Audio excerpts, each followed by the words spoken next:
So in letting this group go a little longer, my hope is that they maybe answered some of your questions already.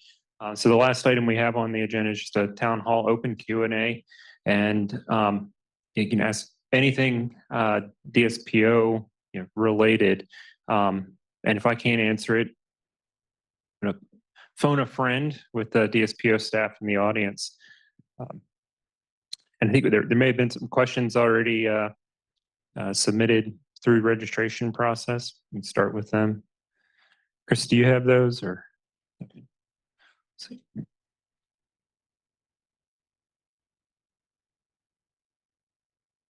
right, I've got a printout of them here, so I'll just go off of this. So when will the DoD Manual 4120.24 revision be released?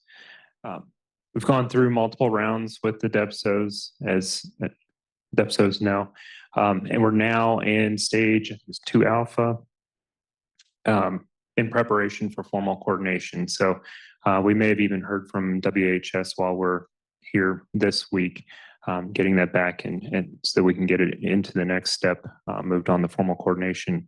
And Karen, you don't have any updates beyond that?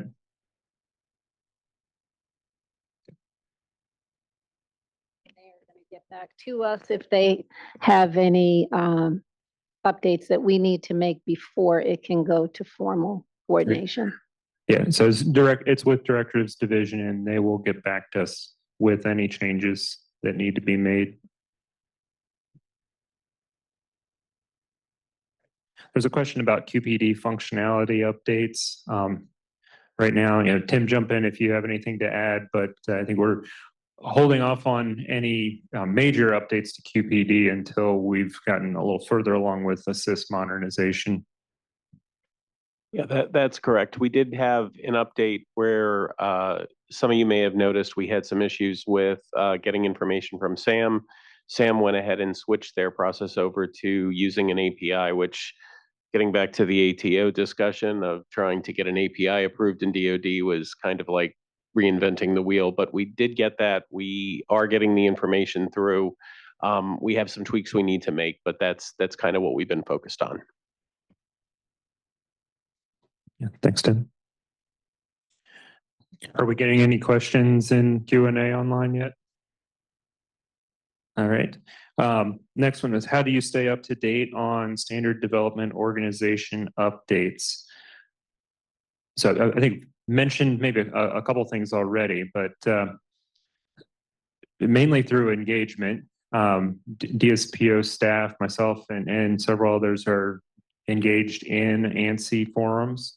One of the recommendations that we got from the industry non-government standards breakout yesterday was to have a joint meeting of the government member forum and the company member forum. I think we'll take that and try to make that happen in the coming months.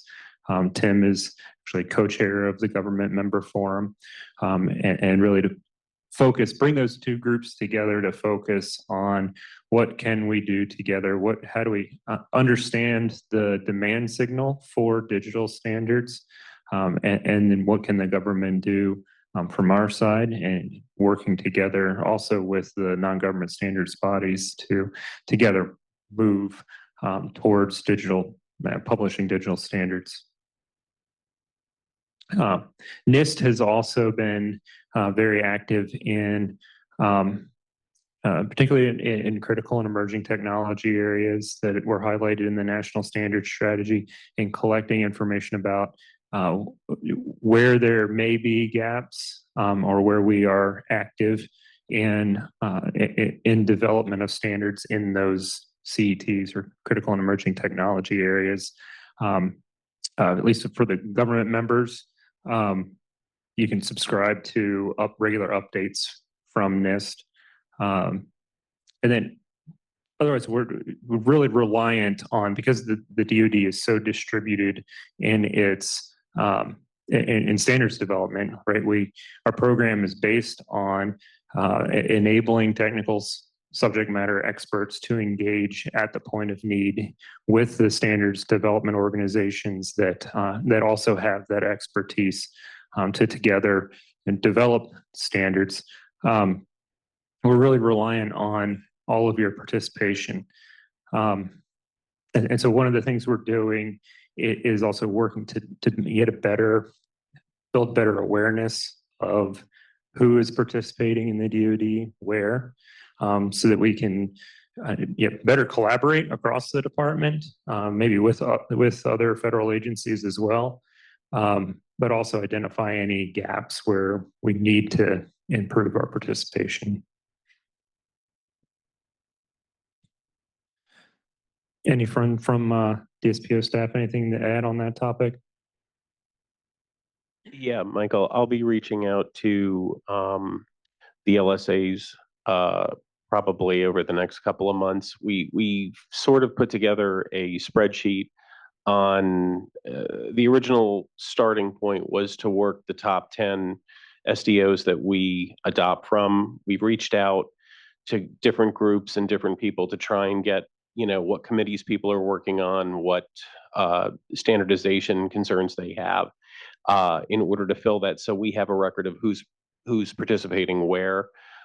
We still have some gaps that we need to fill, so I will be reaching out probably through the DEPSOs to work each service to try and get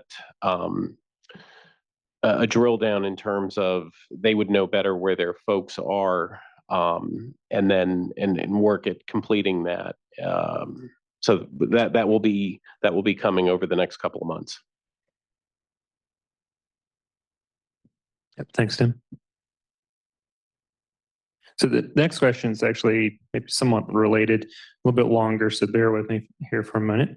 Establishing military and/or commercial specifications is the gateway from S&T to the DoD acquisition RDTE process of transitioning innovation. How can DoD's organic RDTE community better engage in specs and standards, and what is limited their participation? It is recognized that commercial technology needs to be adapted for DoD applications. It seems that specs and standards are the way to best do that and get innovation into the warfighter's hands. So first, I would say I agree, right? Standards play a key role in innovation and being the basis for integrating new technologies. There's several examples where this is working well, and maybe some areas where we need to work as well.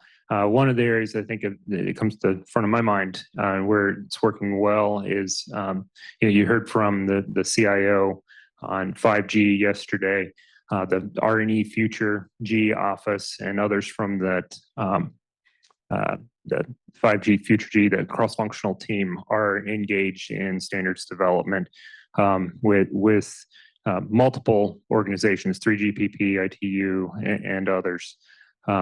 So I think we have some work to do to replicate that in other areas as there are needs, and maybe improve communication also across the department.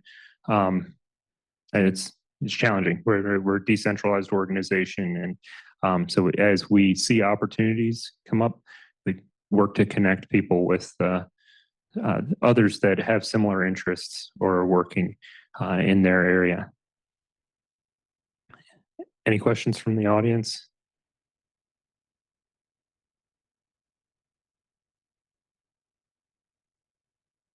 All right. We've got a couple more here. Can ASSIST be expanded to provide access to DoD adopted industry standards? So I think I addressed that earlier. So technically, yes. If I had the money, it'd be done already, but we're working on that. In line with U.S. government national standards strategy for critical and emerging technologies, how does DSPO intend to increase collaboration and knowledge sharing with U.S. industry? Yeah, kind of address that in one of the earlier questions.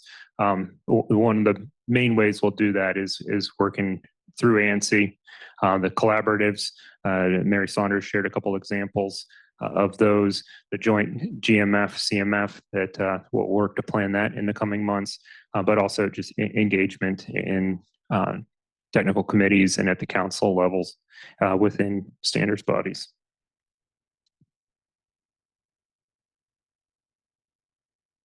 There's a question here about digital engineering processes that I'm going to defer to Daniel Hedem and his team. And the last one is, what is the latest on elimination of obsolete and counterfeit parts for COTS items? So Robin and maybe Mike, do you have anything to add there from your presentations? Yeah, so about 6 years ago, when I became the program manager for parts management, I noticed that we focused solely on parts. And I actually had a conversation with a group and we added COTS as a part in everything that we do, due to the fact that we knew that COTS were causing us a lot of problems due to the fact that we can't get the bills of materials usually for the parts that are within those COTS items. So with that said, MDA and Lockheed Martin took the lead on a strategic objective project. Took them a couple of years with other industry and government members, put together a COTS checklist, which is used to pick your COTS more wisely, not only pick your parts more wisely. But anyway, that checklist was well received by the program offices and also by SAE. So they've actually taken that checklist and are working on using that checklist as an appendix to their, I hope I get this acronym right. I think it's EIA 933 for their COTS management plan. So they're looking to add this checklist to that. And then I plan on adopting that standard,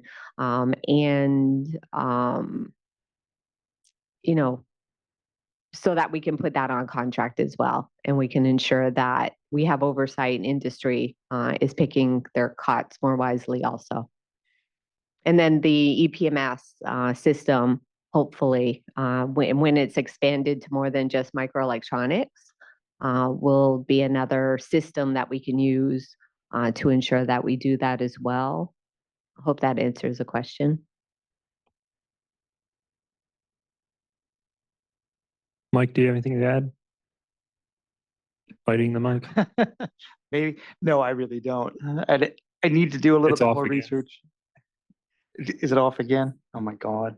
Hate this thing. Nothing to add? No. Okay. And Robin, the example that you shared about the checklist and getting that incorporated into an SAE standard reminded me of another point I meant to make about how better to engage, and the question about how can RDT&E get better engaged.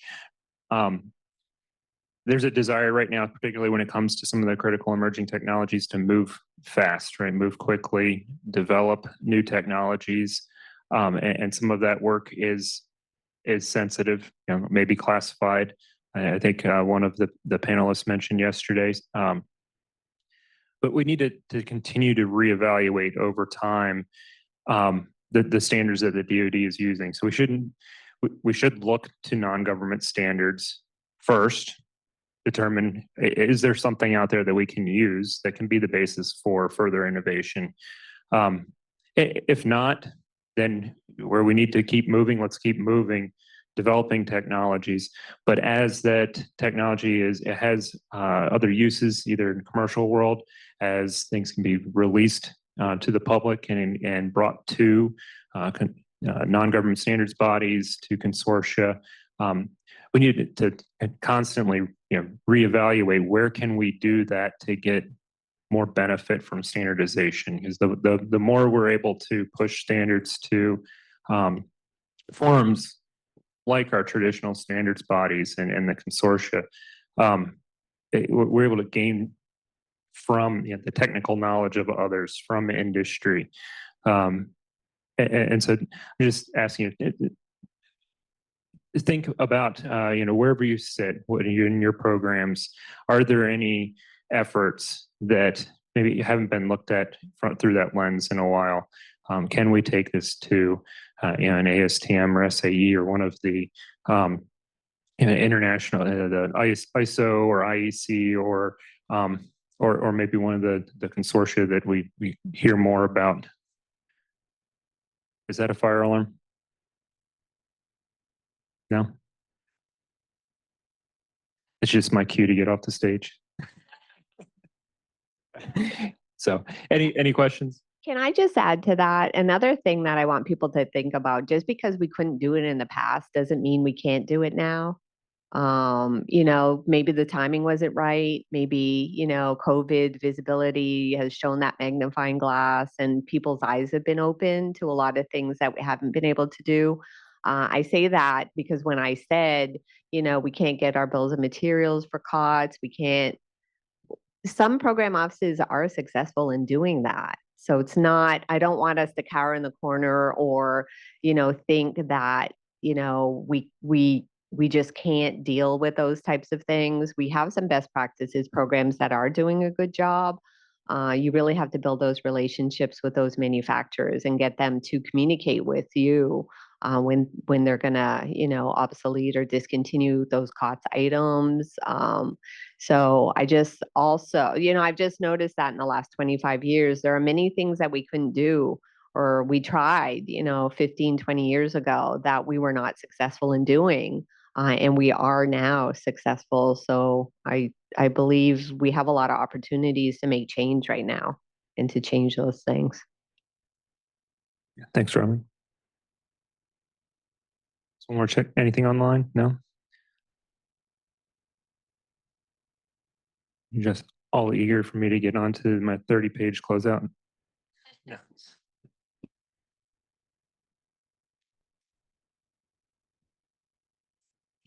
Here.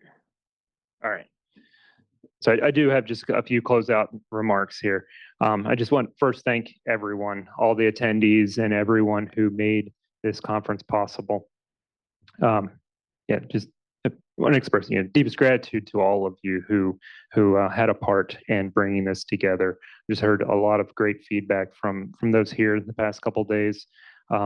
It's maybe one of the few opportunities we get to see each other face to face on a somewhat regular basis. And it's been great to put faces with names. I want to thank all of the speakers and panelists and moderators without whom we couldn't have had this conference. It wouldn't have been possible. And a special thanks to LMI for providing excellent support for the event. And last but not least, I want to thank my staff and Nicole Dunn for planning this event.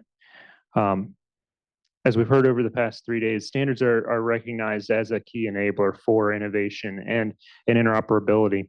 And my hope is that each of you take something away from the past couple of days, some insights, maybe some connections, folks that are working some of the same issues as you, and carry that same energy on as you leave here. Key takeaway is definitely collaboration, right? Collaboration's it's part of the standardization process, and it's how we will together advance technology and standards in a digital world. So I will ask you, just please take the opportunity to visit our website and check out our YouTube channel for conference proceedings and more. As I said earlier, the slides are already posted. They're hyperlinked to the agenda on the conference website. Our YouTube channel has some videos that we've posted over the past couple of years with more information about the program.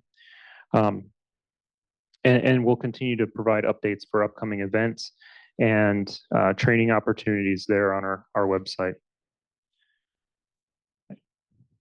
Let's see.